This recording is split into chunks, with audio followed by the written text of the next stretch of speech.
Are you looking for standard-bred, thoroughbred, stable supplies, or nutritional products? The Harness Shop Online specializes in bringing only the highest quality horse and equine equipment and products like harnesses, bridles, and other racing and training equipment direct to you, our valued customers. Many great promotional offers and discount coupons are available online at theharnessshoponline.com or call us at 1-866-469-8181. The Harness Shop Online, your one-stop shop for horse and equine products, equipment, and supplies.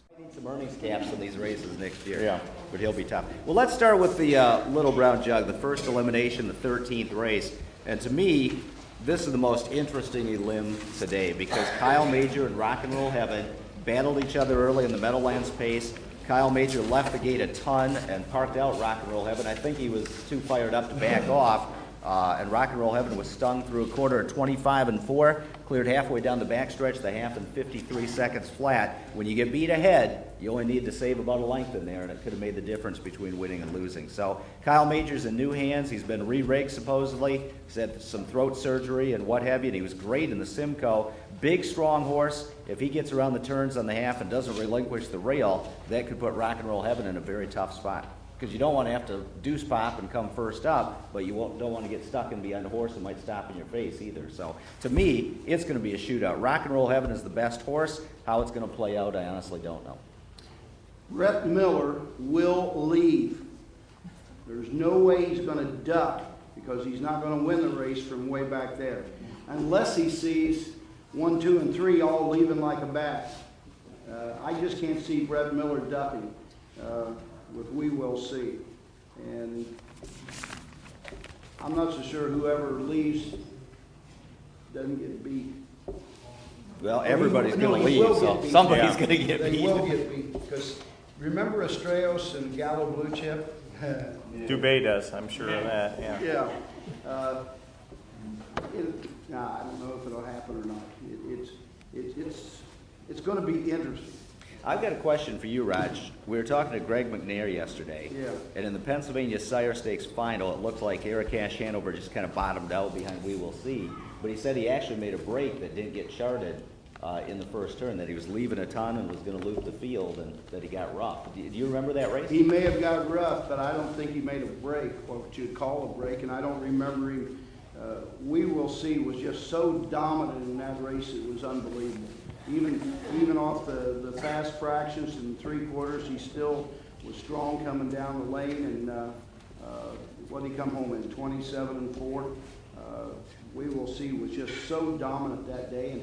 And Sam, I don't know why, but he considers Meadows his home track for that horse anyway. And I don't know what he'll do today. I really have no idea. If you look at that same horse, Eric Cash Hanover, in the first heat of the Confederation Cup, he came out of the 9-hole and left and went to the top, and he's being driven by a 21-year-old driver. It's his first jug, obviously. Do you see him coming out? Without question. Doug McNair is aggressive in the big races. I mean, I've seen him wheel some horses out, and he keeps them alive. Look at the Jugette yesterday. Was first over with that filly in the Elim, and she hung really tough as well. But to me, Rock and Roll Heaven's the best horse. I went 2-1-7. I think Kyle Major will be strong, but I don't think he can beat the 2, and I think We Will See, even if he leaves, is going to get away third. So I used him third. I think Dreamland's Art and Eric Cash Hanover are the other 2 to possibly throw in on the gimmicks that would have a shot to make it. I got to get you guys going right. It's Eric Cachet. It is not Eric Koch, because the dam is Armbro Cachet, and if I don't correct people, then I get messed up too. But it's Eric. I'm glad I don't have to call it. That's way too many syllables for me to get through. Yeah. What about Fred and Ginger? Can he handle the half, Raj? I don't think they know, but I don't think he'll have any trouble. Pallone told me coming over here, he says, give me the rail and we win the jug. That was his opinion going into the race. From the 3-hole, that's a different story. Especially, by the way, I picked Rock and Roll Heaven, so Bruce, I don't want you to think. I'm here because I'm curious. Yeah. Want to know what to tell Dubé, right? Yeah. Seriously, that's what Pallone told me. He says, give me the rail and we'll win the jug. What do you think? I hate to make Bruce sick, but I also picked Rock and Roll Heaven, so he may as well scratch because we all 3 picked him. I just want to remind you, Bruce, I said Well Said would not make the final. He wins. I'm saying that Rock and Roll Heaven's going to win, so you got a rough way to go today. But I think, to me, it's overblown. Everyone acts like you have to have the rail, you have to have the lead. look at last year's jug, look at yesterday's jugette. The best horse usually wins.